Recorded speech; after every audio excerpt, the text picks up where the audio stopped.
From 1994 to 2004, I was on a journey. I was studying the Bible, passages were coming to mind, like in James when he says, if anyone's sick, have the elders anoint him with oil, so I started doing that. So in over a 10-year period, I saw 4 people heal. And then in 2004, while I'm talking to 200 businessmen at a conference, I had a cerebral hemorrhage and I was paralyzed on my left side immediately. I mean, it was like a light switch went off. One minute I could shift my weight, and the next minute I was completely paralyzed on my left side. Very sobering moment, and confusing.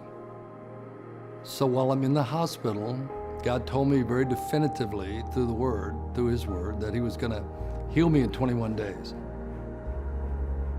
He directed me to a passage in the Bible. It says God's gonna, Hosea 6, it said God's gonna revive in 2 days, restore in 3, and I immediately knew that God was gonna heal me in 21 days. Also, there was a woman in my church a year earlier that had gone to a Benny crusade in Madison Square Garden. She had 4th stage breast cancer, 42-year-old bond trader on Wall Street, and she was completely healed. All the cancer left. So when I saw Benny Hinn in Baltimore, I said to my wife, take me to that venue. I didn't know if that was gonna be the venue, but I just had an inkling that God was gonna work there in that venue 21 days after my stroke, on May 28th. And then all of a sudden during the worship, my whole body started shaking like a jackhammer. It was just like up and down. And Rivers, my wife Rivers said, what's going on? I said, I think God's healing me. As I'm standing there waiting to get out of there, all of a sudden Benny now is going back and forth with, he says, come up here quick, you two come up. And as I walk across that carpet in that auditorium is when I realized I was healed, and I walk up these steps. Now at home to get up steps was like a 10-minute evolution. One leg at a time, lift the other one up. So I run up these steps, and he says, who are you? I said, I'm a Lutheran minister. And he said, do Lutherans believe in healing? I said, well, I do. I came here tonight paralyzed. I'm completely healed. And then he said, well, the reason I called you up here is because God is going to give you and your wife a healing man. Do you have a church? And I said, yeah, in Connecticut. And he said, well, people will be healed in your church this Sunday and thousands will be healed. So the long story made short, I was completely healed. Went back to my church. That Sunday, a baby was healed of leukemia. A woman was healed of another issue, a serious issue.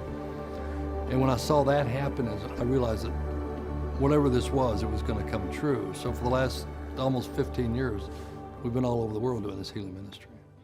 Well, my mother, a good Lutheran lady, said, I can't stand Benny Hinn. I'd say, Mom, why don't you like him? I don't like his hair. I don't like his clothes. I don't like his theatrics. I said, what do you want me to do, get my healing back? So that's where I got healed. And is he a human being like me? Sure. Is he flawed? We're all flawed. You know, does he make mistakes? We all make mistakes, but he's still a vessel God chose to use in that time, and I think still continues to use to heal people. Well, I've been praying for people for healing for 25 years, all right? And most people that come for healing are scared. They're afraid, they're uncertain, they're in pain.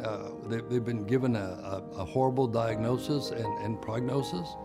And so in the midst of that fear, they don't know what they believe. They don't know what God's gonna do. And it's more about my faith, as it says in James, a prayer offered in faith will make a sick person well. It's more about my faith praying for you than your faith receiving. I've seen people with no faith get healed and still didn't come to faith. You know, there's no formula in this. I mean, Jesus prayed for people because they asked him, because he was compassionate, because their friends asked him. I mean, there's no formula here to healing. People ask me all the time, why didn't God heal everybody? I said, I don't know. I don't know. I preach the gospel every Sunday. Not everybody's saved. Sometimes nobody's saved. I don't quit preaching. I pray for the sick all the time. Some are healed, some aren't. I don't quit praying for people because they're not all healed. That'd be ludicrous.